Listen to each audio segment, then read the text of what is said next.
네, 안녕하세요. 음, 요즘에 제가 그 아이들 식사하는 영상을 받아가지고 아이들이 밥을 너무 안 먹는다거나 돌아다니면서 먹는다거나 장난 계속 친다거나 뭐 멍 때린다거나 이럴 때 이제 엄마들이 어떻게 개입을 하고 어떻게 개선을 시키는지를 제가 계속 요즘 분석하는 작업을 하고 있어요.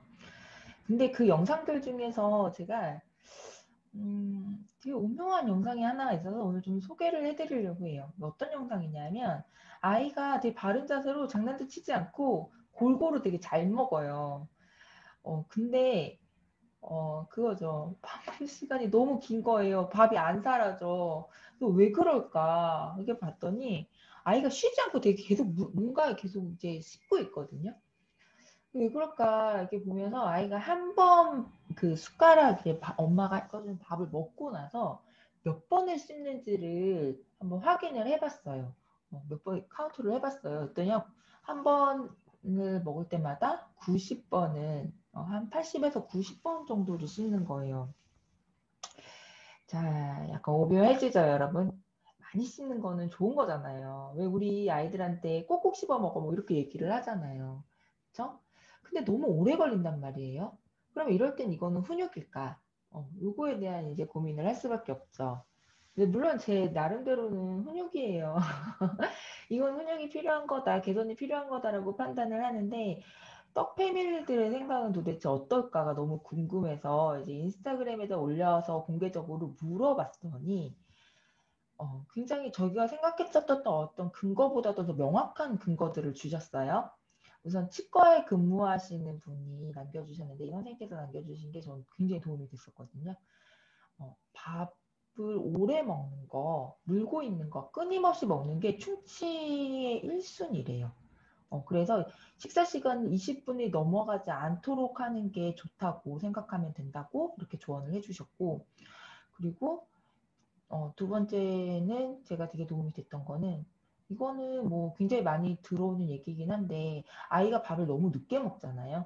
그럼 선생님이 조금 힘들어해요. 왜냐하면 아이들은 친구들은 다 일어나서 뭐 양치하러 가든 뭐 놀이를 시작하든 하는데 우리 애기 한 명만 이제 밥을 끝까지 안 먹으면 선생님이 이제 정리를 하고 그 다음 활동을 준비를 해야 되는데 그걸 못하고 이제 아이한테 계속 머물러 있어야 되는 거죠. 그래서 이제 피드백이 많이 들어와요. 근데 여기에 이제 댓글 남겨주신 분도 이제 마찬가지인 사례였던 거죠. 적응해서 이제 걸리는 거죠. 학교에서 가장 밥을 늦게 먹는 걸로 유명하다. 그러면 이제 좀 신경을 써줘야 되는 거죠. 그 다음에 세 번째는 이제 직장에서 저 이거 되게 보고서 웃었거든요. 왜냐하면 저희 남편이 밥을 되게 늦게 먹어요. 이분 같은 경우에는 직장 상사분께서 밥을 늦게 먹어서 힘들었다 이렇게 얘기를 하셨는데 저희 남편은 쫄따구였을 때 직장 상사분들이 밥을 너무 빨리 먹으니까 나는 본인은 되게 천천히 먹는데 다들 빨리 먹고선 자기를 기다리는 쫄따구인 자기를 기다리는 상황이 돼버리니까 이제 막 밥을 남기거나 아니면 이제 후다닥 억지로 빨리빨리 먹다가 이제 막 속이 안 좋았다 이런 얘기를 좀 자주 했었거든요. 그러니까 이런 맥락에서 봤을 때 어느 정도는 다른 사람들하고 식사 시간을 좀 맞추는 것도 필요하다라고 생각을 해요. 그래서 이런 경우에 우리가 어떻게 개선하면 되는지 요거 제가 상담실에서 좀 많이 성공했었던 방법으로 여러분들한테 소개를 좀 해드릴게요. 네, 그래서 어떻게 개선하면 되느냐? 보통 어머님들이 아이들이 밥을 너무 늦게 먹을 때 제일 많이 쓰는 방법들이 시계 많이 사용하거든요. 뭐 모래시계든 뭐 앱도 요즘에 되게 잘 나오잖아요. 뭐 비주얼 타이머든 굉장히 많이 쓰시는데 사실 그게 밥 먹으면서 노는 아이들이나 막 장난치는 아이들 뭐 아니면 이제 막 돌아다니면서 먹는 아이 이런 아이들한테 효과적이에요. 왜냐면 얘네들이 시간 안에 먹으려면 장난 안 치면 되는 거니까 안 돌아다니면 되는 거니까. 근데 너무 많이 씹어서 늦게 먹는 아이들한테는 사실 그렇게 효과를 보지를 못해요. 왜 그러냐면 시간이라는 건 되게 추상적인 개념이잖아요. 그래서 아이들은 그냥 나는 열심히 씹었는데 엄마가 이거 시간 안에 씹으래. 그럼 내가 어떤 속도로 씹어야 되는지 그 감을 잡아야 되는데 그 감을 이렇게 어린 아이들이 잡을 수 있을 것인가 쉽지 않다라는 거죠. 그래서 여러분 아이들한테 이제 전체 시간 안에 네가 먹는 시간을 맞춰서 넣어라로 가주지 마시고 한 번 먹는 그 한 수저에 대한 시간의 감을 잡아주시는 게 훨씬 효과적이라는 거. 그 방법을 좀 위주로 알려드릴게요.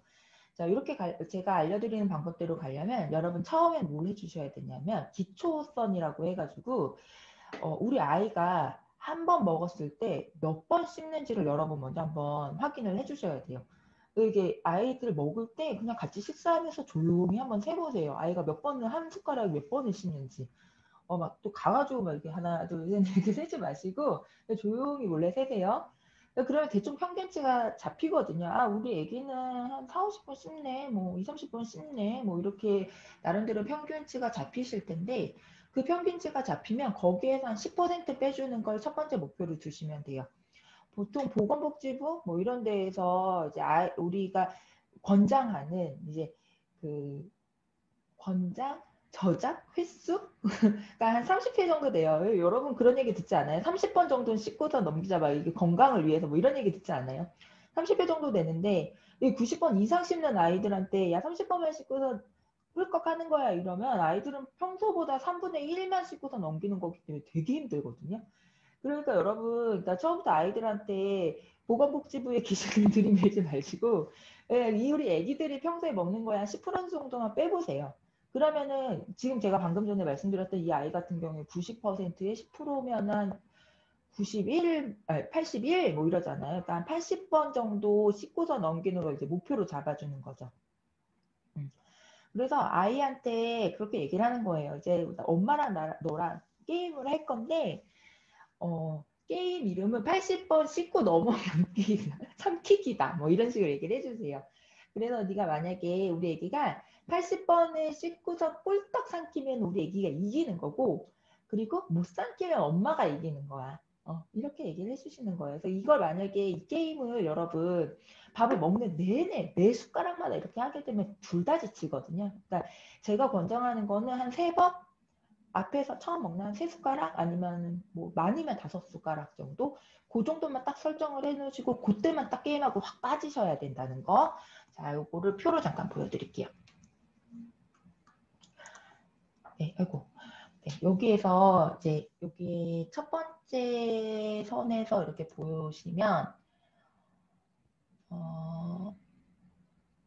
포인트 옵션 좀 볼게요. 네, 여기에서 이제 보면 이게 첫 번째 턴이에요. 첫 번째 턴에서 요 분홍색 안으로만 들어오면 우리 애기가 이기는 거예요. 자, 그래서 이제 아이한테 아이하고 이제 수를 셌는데 처음부터 막 1, 2, 3, 4 이렇게 세시면 아이들 되게 긴장 높은 아이들은 10번 정도 씹고서 그냥 어떻게 해서든 억지로 꿀떡 삼키려고 하거든요. 그러니까 조용히 그냥 기다리세요. 처음엔 조용히 세시다가 대충 한 60회 정도가 됐을 때 60회를 1로 해서 야 이제 20번 안에만 먹으면 네가 이기는 거고 그 다음에 그 안에 꿀떡 못 삼키면 엄마가 이기는 거야 이렇게 얘기를 한 다음에 그 다음부터 하나 둘 셋 이렇게 세주시는 거예요. 그래서 우리가 이게 꿀떡 삼키잖아요. 그러면 여기다 이렇게 스티커를 하나 붙여주세요.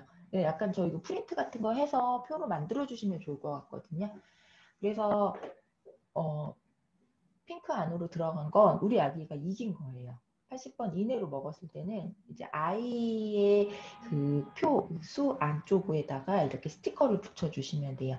자, 그러면 아이가 이겼어요. 그러면 엄마는 어떻게 해야 돼요? 엄마는 약 올라야 돼요. 내가 이길 수 있었는데 우리 애기 못 삼키게 하고서 내가 이길 수 있게 할 수 있는데 이러면서 우리 아이가 막 승부에 불타올 수 있도록 해주세요. 자, 그래서 이제 두 번째 턴으로 넘어가요. 자, 두 번째 숟가락은 엄마가 이길 거야. 그래서 삼키지 마라. 뭐 이런 식으로 얘기를 해서 이제 게임이 시작돼요. 이런 식으로 3회에서 5회 정도만 딱 한 다음에 이 게임 딱 끝내는 거예요. 아, 이번에 우리 애기가 이겼니? 하면서 자, 이제 우리 편하게 식사하자 하면서 그냥 평소대로 식사를 하게 해주시면 돼요. 엄마 나름대로는 아, 이거 다 하면 안 돼요. 이렇게 생각을 하실 수도 있는데 한 4번에서 5번 정도를 하고 아이가 이 안에서 엄마를 이기잖아요. 내가 80회를 계속 이 선 안에서 이제 꿀떡 삼키는 경험들이 계속 누적이 되면 아이는 도파민이 돌기 시작을 해요. 내가 뭔가 성공을 했을 때 이렇게 짜릿하게 느껴지는 그런 그 느낌, 짜릿한 그 느낌. 그래서 그 다음에 아이들 씹는 거 보면 확 늘어지지는 않아요. 그래서 이게 스텝 1이에요. 그래서 이게 익숙해지면 돼요. 그래서 아이가 80회 정도 안에서 안정적으로 이게 씹어서 삼키는 게 5회 정도가 계속 유지가 되면 여러분 그때부터는 또 10% 빼는 거예요. 한 70 정도 빼주시고. 이렇게 천천히 그래도 좀 여러 날에 거쳐서 계속 목표 제시를 해주시면서 이런 게임을 진행을 하다가 최종적으로는 30? 저는 한 40 정도까지만 와도 성공인 것 같아요. 그 정도까지만 오시면은 아이가 5숟가락을 30번 안에 먹잖아요. 그럼 그 다음 숟가락을 다시 90회로 가지는 않아요. 내가 효율적으로 씹어서 넘기는 그 경험들이 몸에 누적이 됐기 때문에 예전처럼 물고 늘어지지는 않거든요.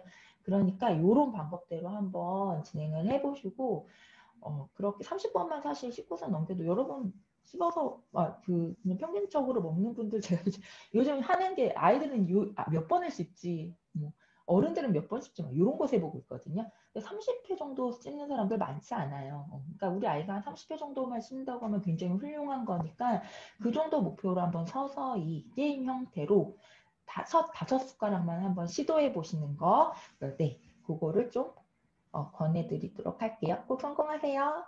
네, 수고하셨습니다.